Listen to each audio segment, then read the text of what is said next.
Caracas, Venezuela, March 26, 1812.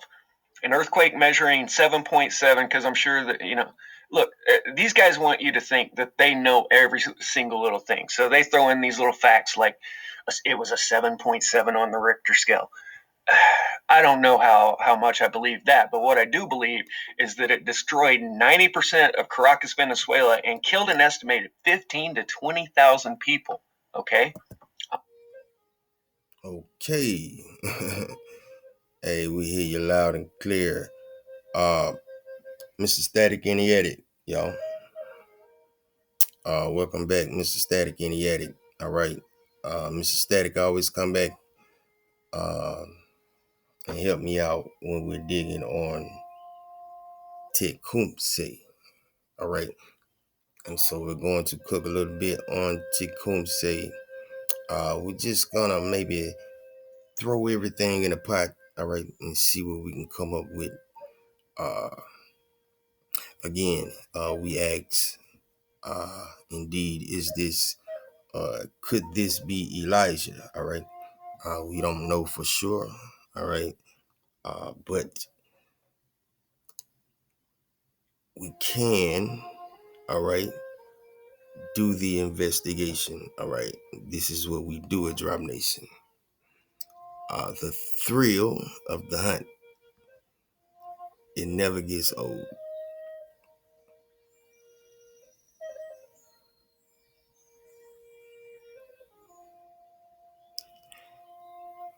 Was Tecumseh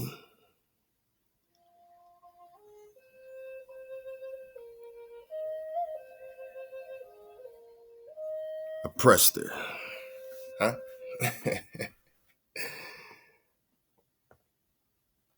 All right, because prester, we're just talking to kindle or inflame. You noted, you note in Psalms 18, David says, "For the Most High will light my candle, my prester, to kindle or inflame, or wa ka da, to burn." Huh?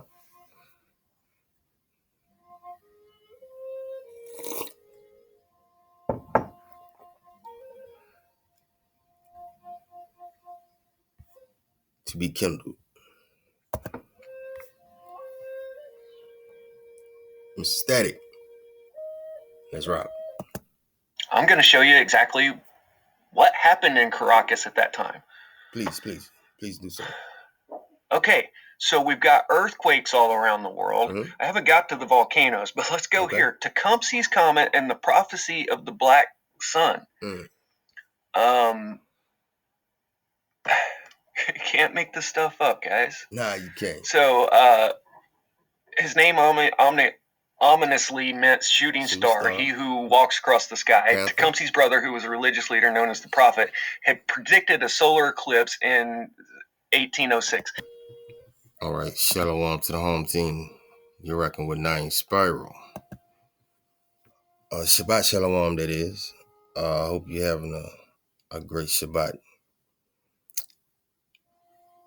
Okay, so the New Madrid earthquakes. All right. This looks like some priest king type of shit. All right.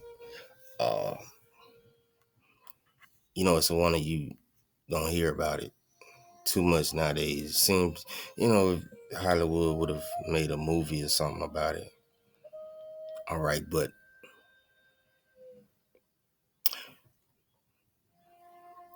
we need to understand. My aim here is to try to get us to understand how severe this incident was. All right. Like I said, part 3, It's Tecumseh, Elijah the prophet. All right.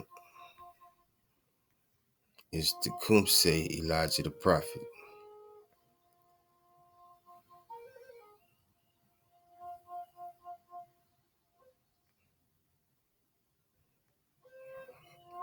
All right. We're just slow cooking, slow cooking.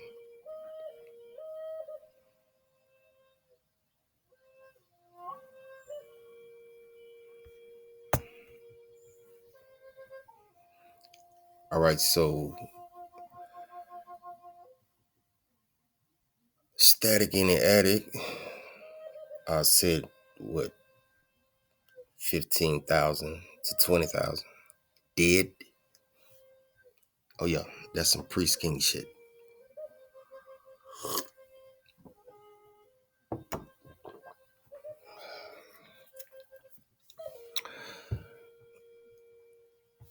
And we're just asking the pertinent questions.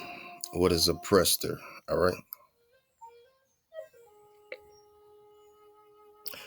We've been digging on this long time. This is one of the, you know, the hidden things. Deuteronomy 29:29. All right. The secret things. Uh, you know, very much downplayed, the role uh in which your priest king played. All right.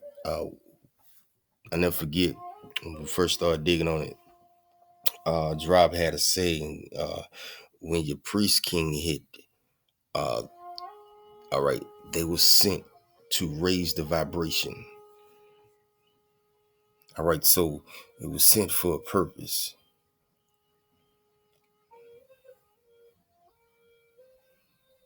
And, that purpose could have been, it could have came with what's called collateral damage. All right, because we're just talking about a dragon thrown from the clouds with such violence that by collision with the ether, it is set on fire. And we're still talking a person. All right. So there go your angel. All right. Because it is indeed a dragon. All right. Thrown from the clouds. Because same thing. Fire shooting meteor. Dragon. Angel. Meteor. Dragon. Angel. Meteor. Person. And so what happened with this shooting star? This cometa, this dragon, this malak, that supposedly or perhaps could have been or might have been Elijah the prophet. All right, because the Most High said in Malachi chapter 4, verse 5 through 6, behold, I will send you Elijah. Hold on, let me see something. Mm,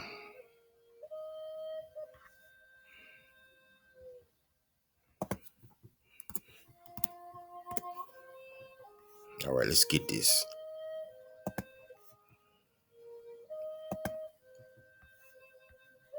All right, let's get the one ahead of that because equally important. All right, Malachi chapter 4, verse 4 through 6. Remember ye the Torah, the law of Moshe my servant, which I commanded unto him in Horeb for all Israel. All right, so this is the last book before you cross over into the New Testament. All right, and here it is, the Most High saying, remember ye the law, of Moshe my servant, which I commanded unto him in Horeb for all Israel, with the statutes and judgment. Behold, I will send you Elijah the prophet before the coming of the great and dreadful day of the Most High. And so what are we going to do is one of the ways to try to, do this investigation is to look at verse 6, and we're going to see what it is the Most High uh, tended for the prophet Elijah to do. All right. All right. We know about the first time Elijah a touchdown, and that's perhaps the first time that we know of. All right, because your priest kings were a function. All right, the presbyter is a function. It is a state of being or a state. Give me a minute. I got to take this one. All right. All right. Oh man, I've been going about 30 some minutes. All right, where we at? Where we at? I was saying a state of.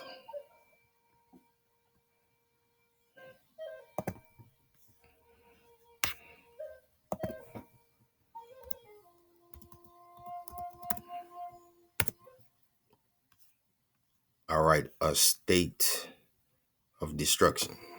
All right, because this is exactly what we see here.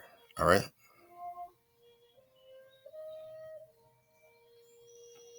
All right. So your priest king was sent to raise the vibration, or in another sense, to display uh, pretty much, the Most High's work. All right. This is what your priest king did.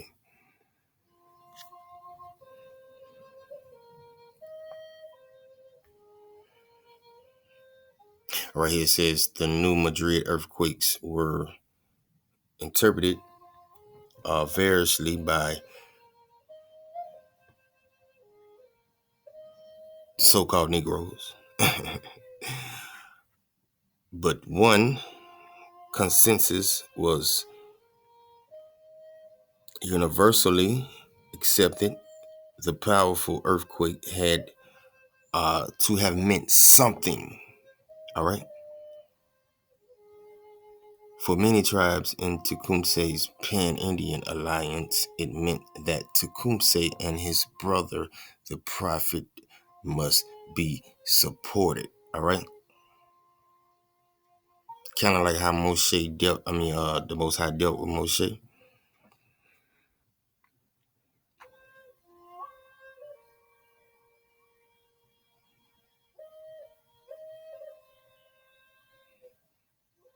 All right.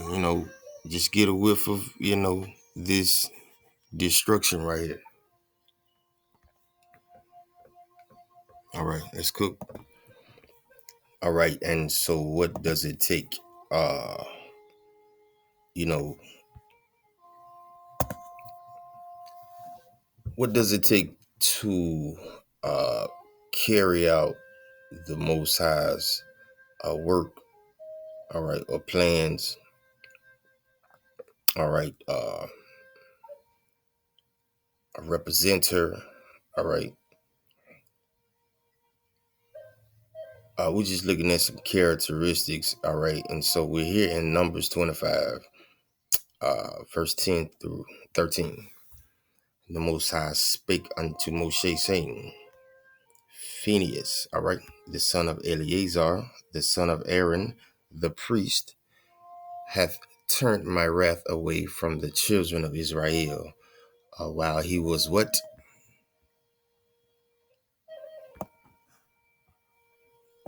Zealous for my sake among them, that I consume not the children of Israel in my jealousy.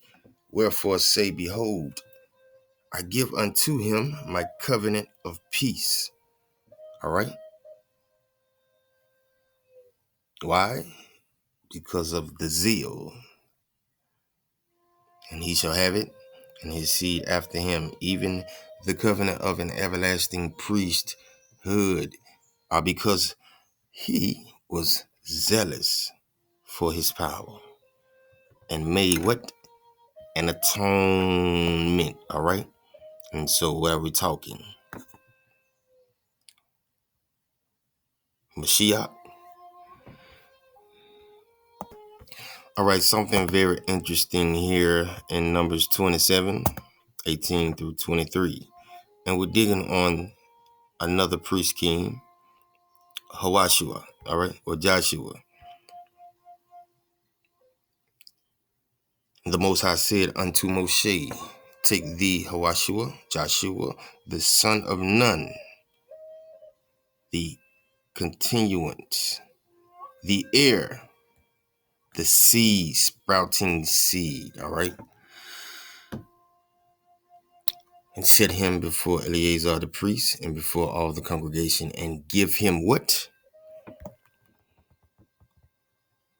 Charge, all right, in their sight. Thou shalt put some of thine honor upon him, that all the congregation of the children of Israel may be obedient. And he shall stand before Eleazar the priest, who shall ask counsel for him after the judgment of Urim before the Most High. At his word shall they go out, and at his word they shall come in, both he and all the children of Israel with him, even all the congregation. And Moshe did as the Most High commanded, and he took Hawashua, set him before Eleazar the priest, and before the congregation, all right? And he laid hands upon him, and did what? And gave him a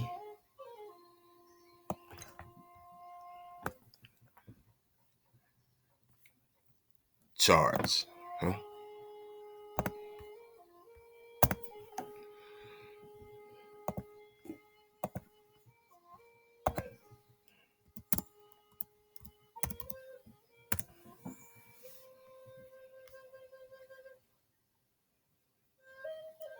To load or to burden, all right?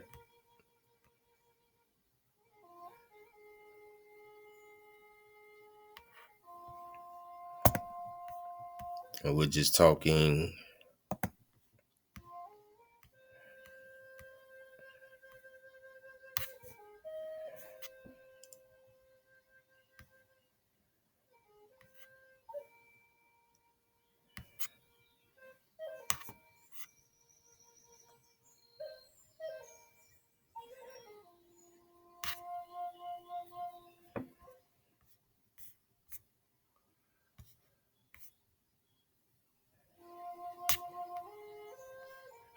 see Miriam got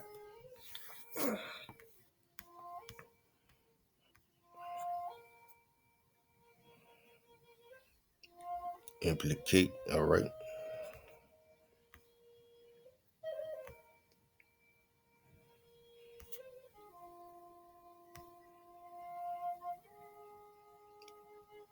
Mandate, okay. Obligation, okay. Pledge, okay. Okay, so he's doing something, all right. Uh it seems that this charge, all right, is an act of doing something, all right, because Hawasha was charged to what? Lead the children into the promised land. Hawasha was charged what? To kill as many of the other nations as possible, all right? And they said that Hawasha was invincible on the battlefield, invincible a duty, promise. All right.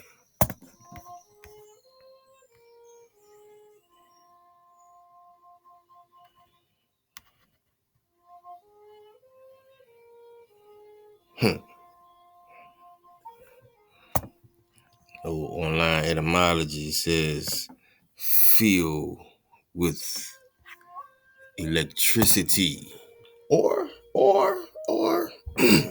prester, all right, to kindle or inflame, all right, thou will light my candle, all right, for by thee I have run through a troop, all right, and by my power I have leaped over a wall, all right. Psalms 18, that we is breaking bows of steel, all right.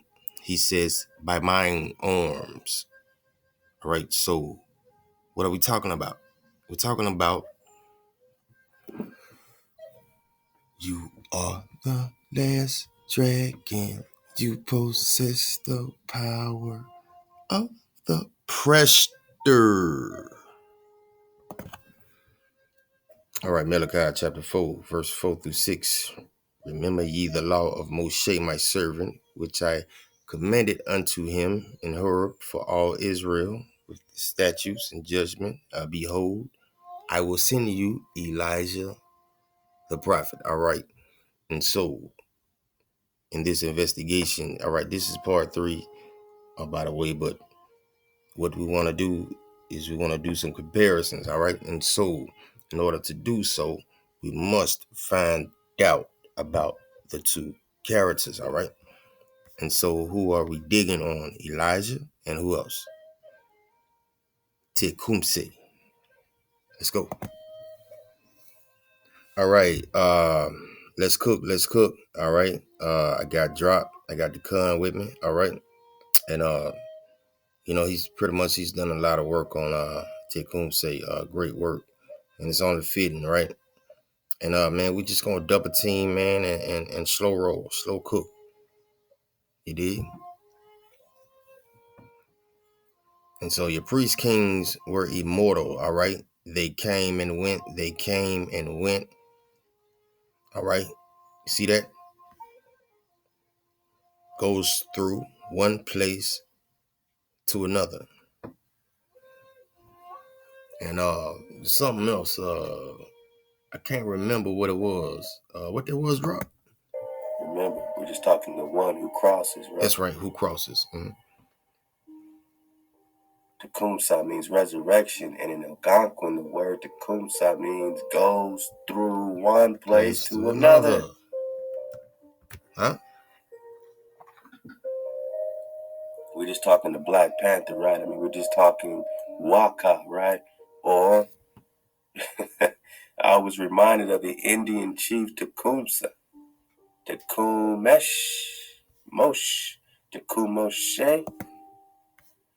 and wondered about the meaning of his name. A Google search brought up the Wikipedia entry, which says his name means shooting star. Shooting star, huh? Uh-oh. We're talking comet, prester, wait a minute, or panther. Huh? Waka. This is the Black Panther, man. The resurrection. The one who goes through one place to another. Huh? Crosses, the crosses. cross. All right. Digging on your priest kings, y'all.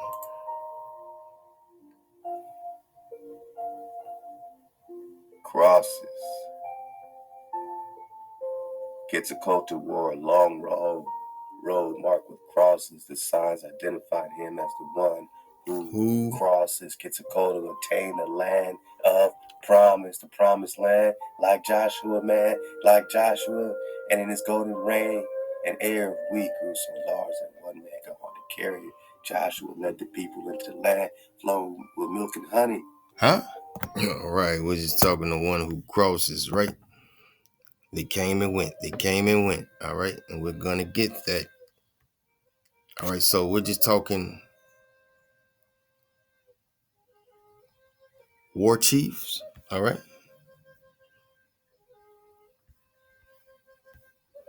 Look here. Right here, got the Talmud. All right.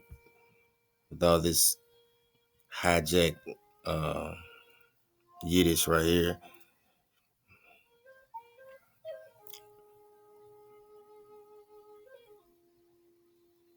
All right. It says, but the Talmud refers to Phineas as one anointed for war. Zealous, Prester. And what they do, they bring the pain. All right, come, we live. We're live. All right. Shabbat Shalom. All right. We're here. All right. Y'all do this with me. All right. It's just somewhere we do simple comparisons. All right. Uh, you know, once you're in tune with wisdom, you know what I'm saying, it kind of makes it easier to discern. And so let's see what we see. All right. You know, I'm not 100%, you know, but I'm like a 70, 80. All right. This is the only scenario, all right, that fits. Okay. Otherwise, uh, I guess a lot of people waiting on Elijah. All right. But what if Elijah has already come? All right. Or came. All right. As who? Tecumseh. All right. The resurrection. It goes from one place to another. All right. The one who crosses.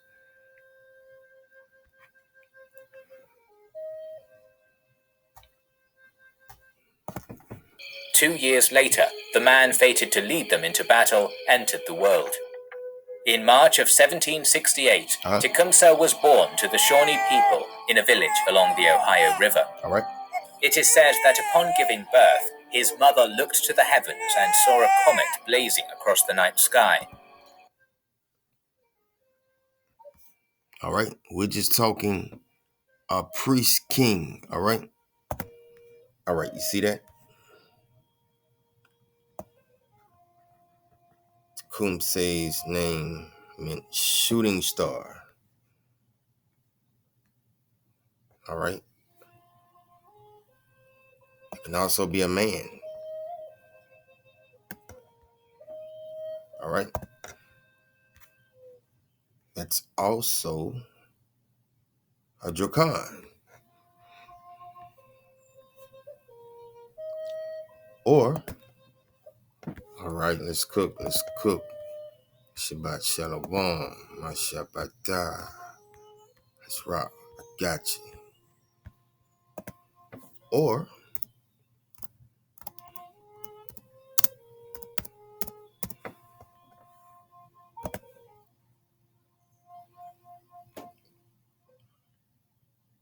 priest king. All right. We're just talking same thing. A malak. From an unused root meaning to dispatch as a deputy, a messenger, specifically of Hawa, i.e., an angel. All right, we told you they're hiding your priest kings. They weren't just regular people. All right, that's very clear. We've been digging on this for a long time. All right, and that's where con drop. All right, that's where the higher mark. All right, that's where the Cremio. Also a prophet, priest, or teacher, ambassador.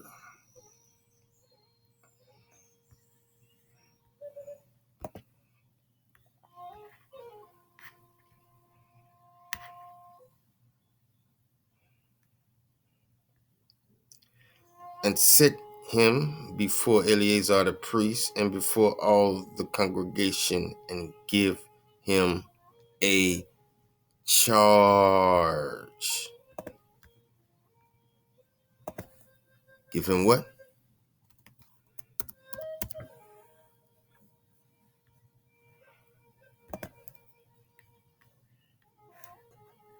Prester.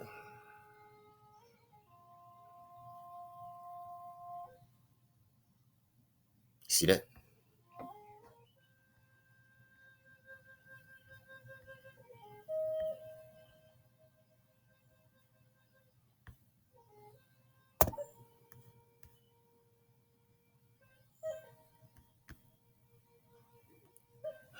A Mashiach, Messiah, which just means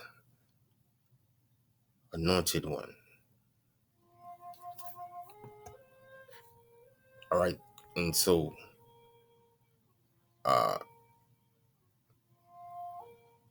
Hawashua was not just a person.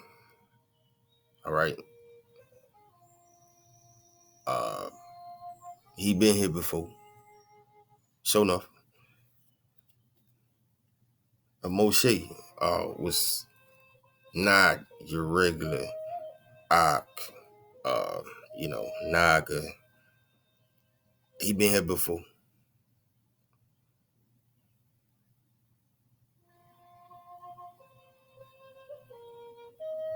Even Abraham was not your regular Israelite, all right? You see, he been here before. Yep.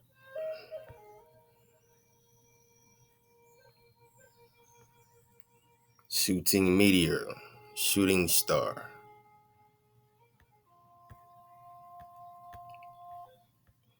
Yeah. Oh, Abraham. Yeah, he was a priest king. Stars don't fall from men. Uh-huh. Red comet means one thing, boy. Uh-huh. Dragons. All right, say no more. We're in the book of Yashir.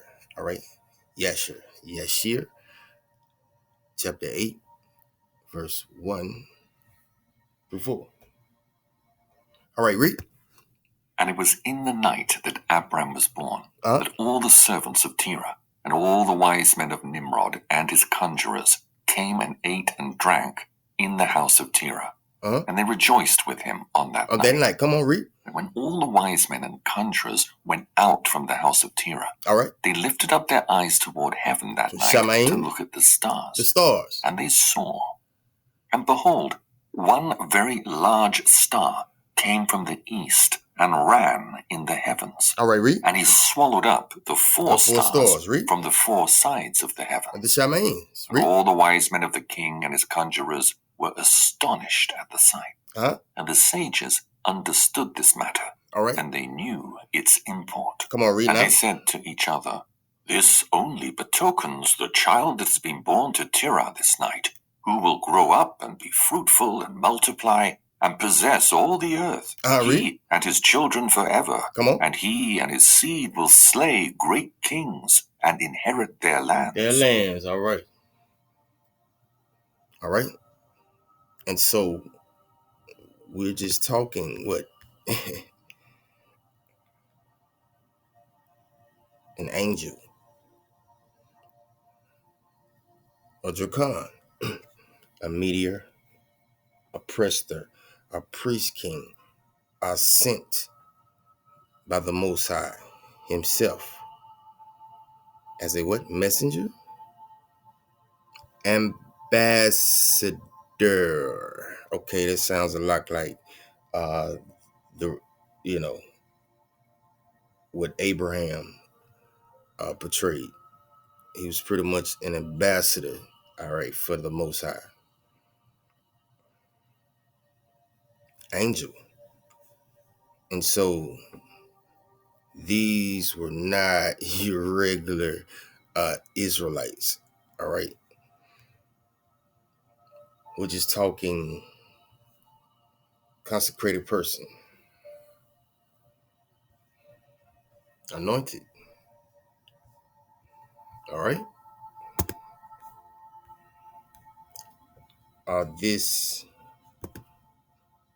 is ancient knowledge, if you will. Back in the dark ages, they believed that comets were very different from what the powers that be say today. I mean, for crying out loud, right? 1828, Northwest Dictionary, right? Who would have thought? All right, and so once you get this spell that has been cast upon you, that comes straight out of the New Testament, oh, dragons, great dragons, red dragons, evil dragons, you know what I'm saying? No. We're just talking angels. You see that, don't you? All right. Shabbat Shalom to the home team. Appreciate you for cooking with the 9. All right. Man, look here, man. We just slow cooking. Digging on Tecumseh. All right. Could Tecumseh have been Elijah, the prophet? All right. Behold, I will send you Elijah, the prophet. All right. Now, Elijah was sent to do something. All right. And that is, and he shall turn the heart of the fathers to the children, and the heart of the children to the fathers. Lest I come and smite the earth with a curse. All right, now, first thing that stands out to me is children. Children of Israel, possibly. All right. Now, we do know that this verse reads nothing like it originally, probably read. And so, with wisdom, you know what I'm saying, we use discernment. What your mother above wisdom does is she teaches you to reason. All right. And so we're going to reason and see if we can sum this up. All right. And get a more, layman meaning or whatever to this particular verse 6. But Elijah is up. And so we're going to dig on Elijah. All right. And, kind of get personable with Elijah. Learn some things about him that we probably never knew. I'm ready to rock, man. What about y'all? Slow cooking, man. Hey, look here, man. I got it for drop. Drop. I'm slow cooking, baby. Let rock. Elijah then appeared like a second Moses. His name means, "My God is Yahweh," and is pronounced Elias in Greek and Elias in English. Upon Elijah's birth, his father had a vision of angels swaddling the infant in flames and feeding him fire. This foreshadowed Elijah's future role as prophet, one who speaks for God. One who speaks for the Most High. Huh?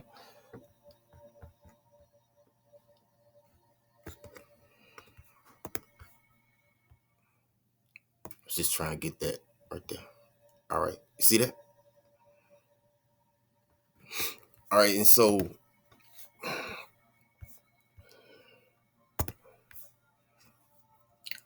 we're going to continue the investigation. Let's rock. As when he cast down fire upon the earth and spoke words that burned like a lamp. Mm-hmm.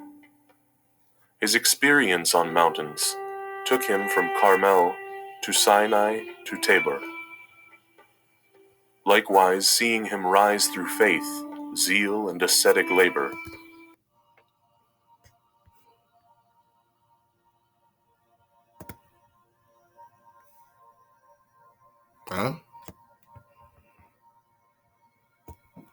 We're just talking about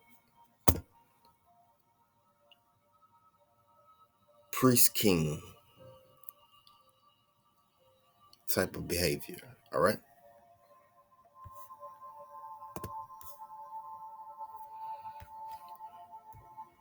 Sorry.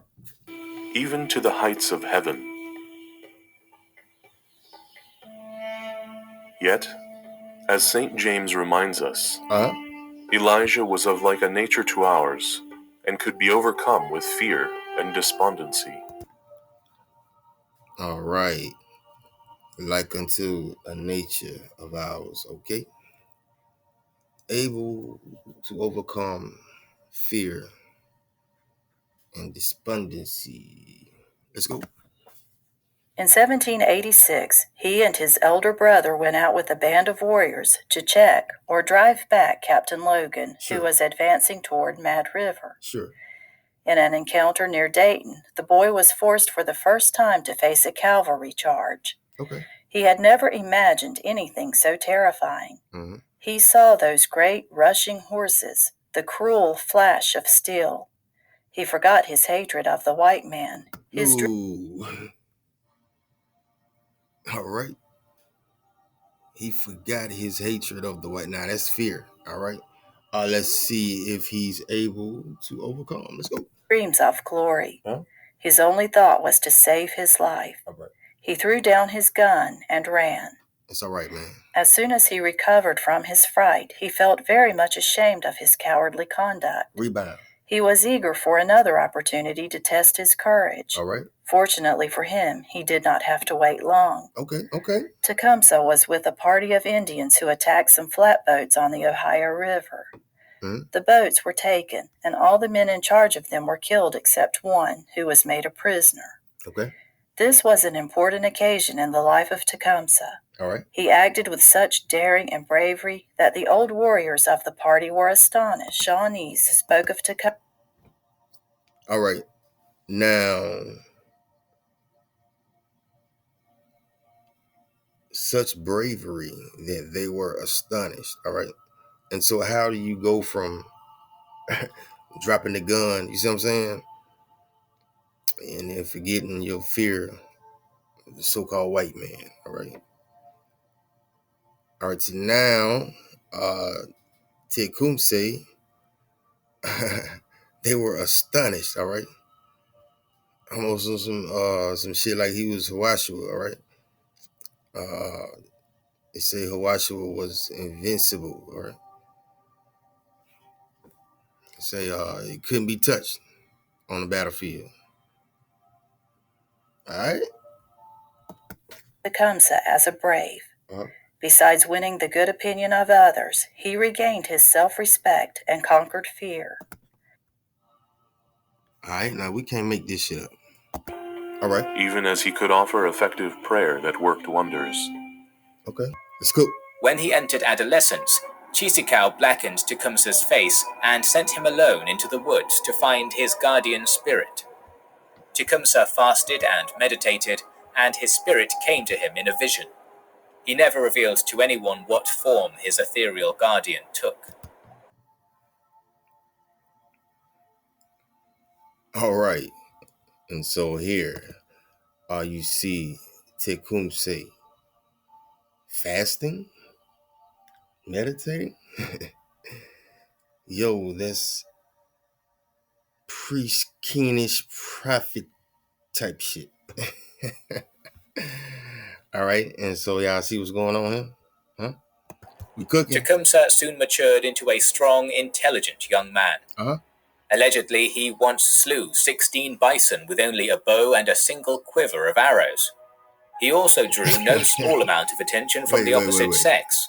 The women of the Shawnee... Wait. All right. 16 bisons with one bow and one arrow.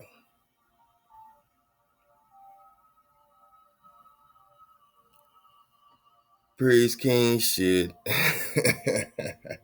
All right. Show me somebody, you know what I'm saying, they can do that today. Let's rock. Tecumseh's reputation as a warrior was soon firmly established. He was equally noted as a hunter, though he had long been appointed out as one of the best Shawnee hunters.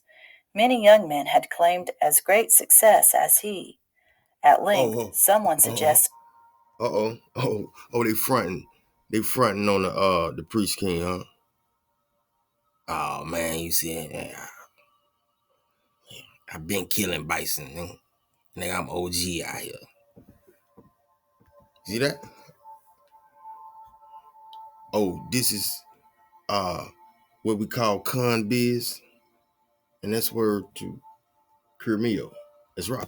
...suggested a way to decide who was the ablest hunter. Right. Let us, said he, each go alone into the forest for 3 days to hunt the deer. Sounds good. And the one who brings home the largest number of deer skins shall be considered the greatest hunter. Well, that's fair. Let's go. All agreed to this test, and several noted hunters started out. I'm in. After 3 days, each returned bearing the evidence of his skill as a hunter. Some proudly displayed 10 skins, some 12. I got 20. Last of all came Tecumseh with 35 deer skins. What? Then the other Indians. What? Oh, that's right. He killing 16 at one time. 16 a whop.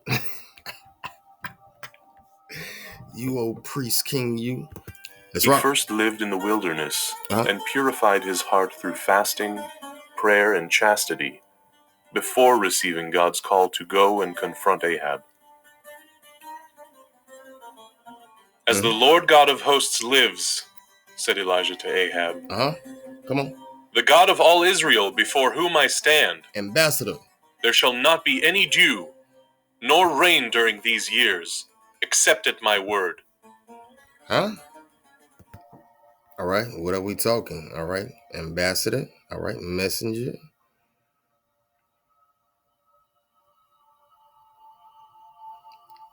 Consecrated person.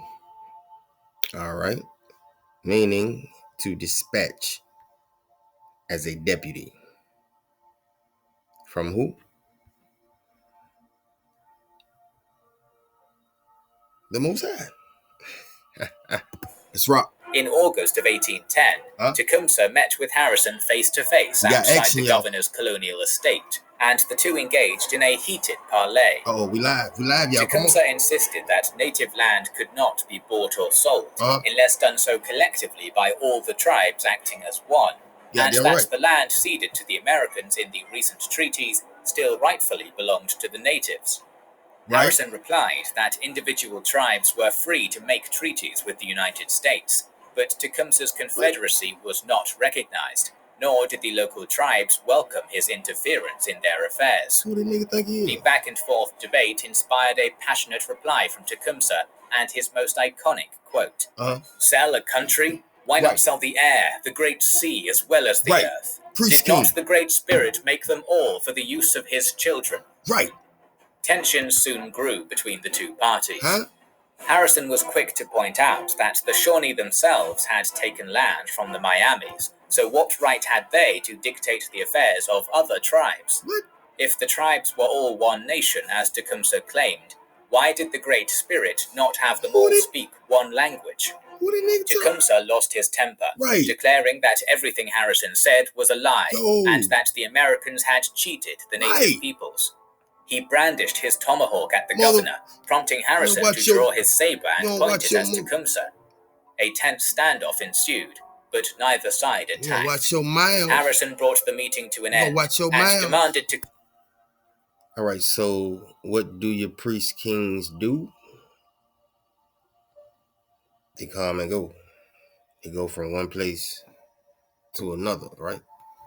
The one who crosses. About 3 years later, Elijah was taken up into heaven, but not without first undergoing a struggle with the angel of death. He refused to let Elijah enter heaven at his translation on the ground that he exercised jurisdiction over all mankind. Elijah not accepted. God maintained that at the creation of heaven and earth he had explicitly ordered the angel of death to grant entrance to the living prophet, but the angel... Whoa, okay. All right, so we got a little situation here, all right? Look like it's some furniture moving between the angel of death and Elijah, all right? Because this priest king, all right?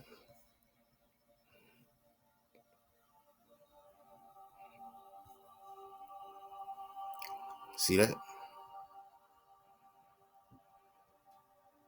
Dispatched, all right, by Hawa.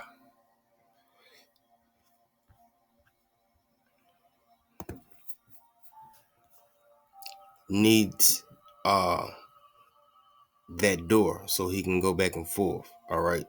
But I guess the old death angel didn't get the memo, and so here we go. Angel of death insisted that by Elijah's translation, God had given just cause for complaint to all other men who could not escape the doom of death. Thereupon God, Elijah is not like other men. He is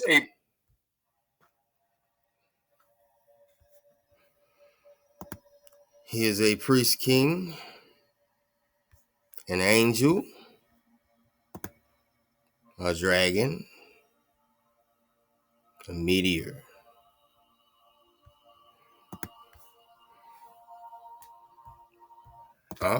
able to banish thee from the world, only thou dost not recognize his strength.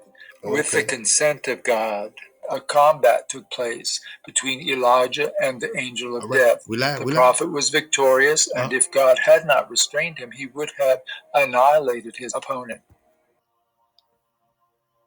He would have annihilated his opponent. That is because he is a what? Dracan. All right, we're going to talk a little bit about the function. All right, what is the function? The function is this state of tottery. All right, if you will, this state of being violent. All right.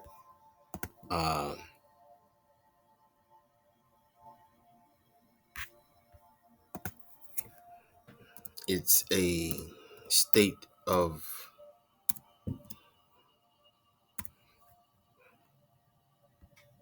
I don't want to do it. It's a state of being, all right, destructive. All right, we're just talking an angel sent from above with such violence to destroy shit. That's all. All right, let's pop off. But Tecumseh was the only person in history that we know of that not only foretold an earthquake, he declared one. All right, there you go, people. Is that a priest king? Is that a prester? Huh? Let's go. He said he was going to go to a certain city at a certain time and stomp his foot. And the earthquake would ring from there all the way to the East Coast majorly to where it would be a sign for all the tribes to unite together and understand that what he was saying was true. And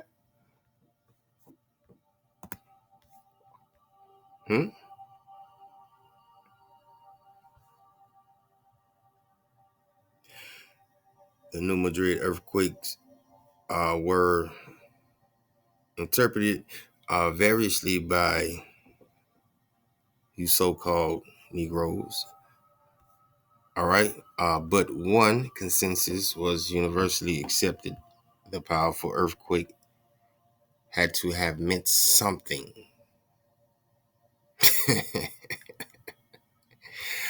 For many tribes in Tecumseh's Pan-Indian alliance, it meant that Tecumseh and his brother, the prophet, must be supported. Huh? All right, we're back, man, and we're cooking. Like I said, we're slow cooking, man, and we're digging on Tecumseh, right? Or Tecumseh's comment, all right, of 1812, 11 or 12, somewhere around, I see 12. Okay, so now what in the hell happened, all right? Because you have these older accounts, all right, coming out of the Eliza Bryan, all right, various other books, all right, and so when you look at something like that, you know what I'm saying, what we're about to, you know what I'm saying, see and hear, well, more so here, you know what I'm saying, one must take into account, okay, you know what I'm saying, that this is something very, very major, all right? And by the way, what did Tecumseh do? All right, to sum this up in one word. Okay, so I did this with the Ark earlier today. You take this verse right here, right? I take the subject matter out, all right? Take fathers out and take children out. Now, it don't matter what you insert in here, right? It is a bringing together, right, of something. See that? That's all Tecumseh did. Unite the people.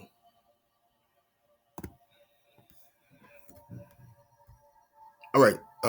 Tecumseh stumps his feet twice, and the Mississippi runs backward. All right. You have various accounts of that, and so we're just digging on what in the hell happened. Anyway, well, number one, violent shocks, being awakened by noise, etc., the ground shaking, so what you might expect from an earthquake. Number two, awful noise. Number three, loud, distant thunder, hoarse and vibrating. 4, complete saturation of the atmosphere by sulfurous vapor, causing total darkness, and the air was thick with something like smoke. Now that one stands out to me, and I don't know if I'll remember to cover it, but I don't know. If you're listening to this, does that sound like something that is typical of an earthquake? Like sulfurous vapor causing total darkness? Just saying. Anyway, I won't dwell on it. Right. Next point, dreadful rapids on the Mississippi River. Number 6, destruction, which comes in the way of homes, chimneys being knocked over, glass shattered in homes, trees being fallen over. That's point 7. Number 8, there was lightning involved in these quakes. The ground rose and fell. That's my point 9. And the ground rose and fell. Okay.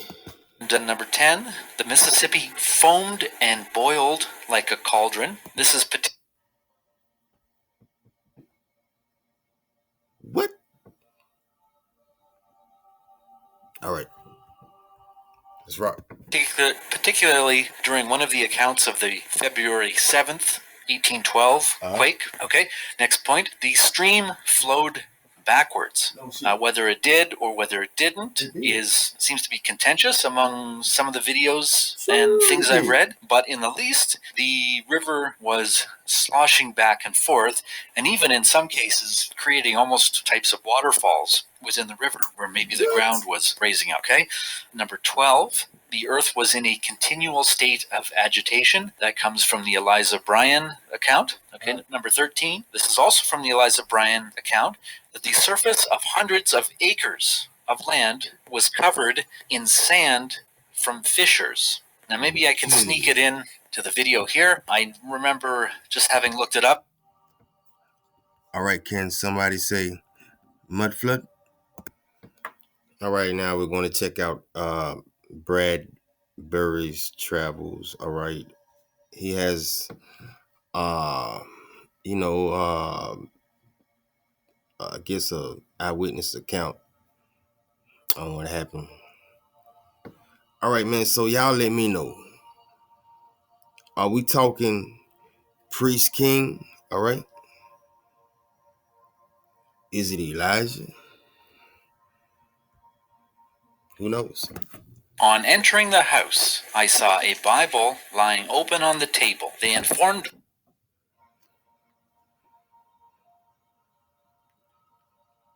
We wonder why. Okay, look here, man. We dealing with prophets, and look here, man. They had a whole town called Prophet's Town. All right, let's go.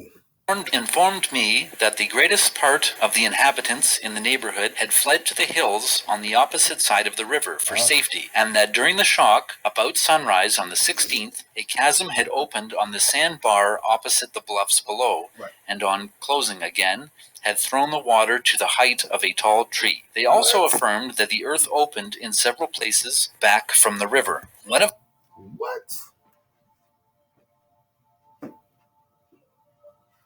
All right, and so, it just feels good to redo the video and just kind of show like the seriousness, man, because, this shit is downplayed. But this is serious business. We're just talking priest king, huh? One of the men, who appeared to be considered as possessing more knowledge than the rest, entered into an explanation of the cause and attributed it to the comet that had appeared a few months before, which he Oh, the comet, huh?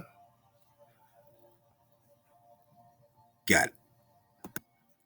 All right, Con. So let's deal with Fuller's account. I think this is another book. All right, a reference what really happened. All right, because we're just talking Presta. All right, let go. 1. An uncharacteristic absence of thunderstorms during the year 1811. Oh, really? 2. Red clouds which darkened the water immediately preceding the New Madrid quake. 3. Unusual wintertime thunder. Wow. Moving on to page 45 and 46 of Fuller's account addresses the various New Madrid shocks, which, as noted in my previous videos, featured darkness, sulfurous vapor, and odors. Simultaneously, light flashes also appeared. Fuller is once again referencing the Samuel Latham Mitchell account from 1815. And once again, I'm just going to read the quote, as it's difficult to summarize. It's cool. Light flashes and glows. What? The phenomena of what may be termed light flashes and glows seem so improbable that they would be dismissed from consideration, but for the considerable number of localities from which they were reported. Dillard, in speaking of the shocks, not especially the first one, says, "There issued no burning flames, but flashes such as would result from an explosion of gas or from passing of electricity from cloud to cloud." Passing of electricity from cloud to cloud. All right, Mosa. Lewis F. Lynn, United States Senator, in a letter to the chairman of the Committee on Commerce, says, "The shock was accompanied ever by anon by flashes of electricity, rendering the darkness doubly terrible." Presta. Another evidently somewhat excited observer near New Madrid thought he saw many sparks of fire emitted from the earth. Presta. At St. Louis, gleams of flashes of light were frequently visible around the horizon in different directions, generally ascending from the earth. Presta. In Livingston County, according to Mr. Riddick, the atmosphere previous to the shock of February 8 was remarkably luminous, objects being visible for considerable distance, although there was no moon. Luminous objects visible, no moon. Presters, plural, huh? Let's go. On this occasion, the brightness was general and did not proceed from any point or spot in the heavens. It was broad and expanded, reaching from the zenith on every side toward the horizon. It exhibited no flashes nor coruscations, but as long as it lasted, was a diffused illumination of the atmosphere on all sides. Preston. At Bardstown, there are reported to have been frequent lights during the commotions. At Knoxville, Tennessee, at the end of the first shock, 2 flashes of light at intervals of about a minute, very much like distant lightning, were observed.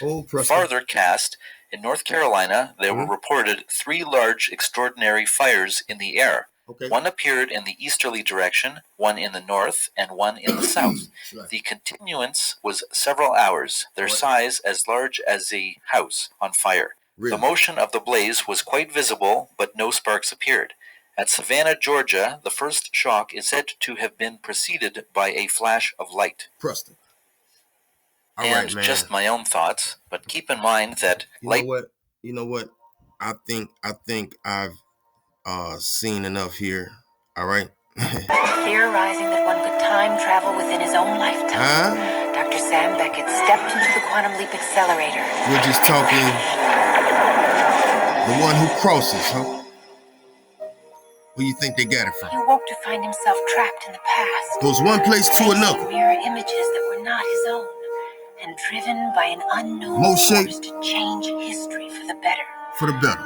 His only guide on this journey is Al, an observer from his own time, Elijah who appears in the form of a hologram that only Sam can see and hear. And so Dr. Beckett finds himself leaping from life to life, striving to put right what once went wrong.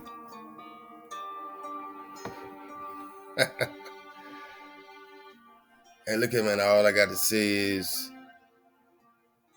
Shabbat Shalom to the tribe.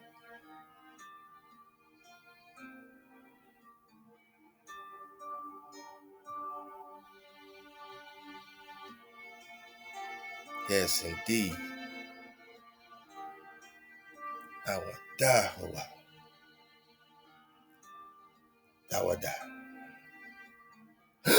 Wow.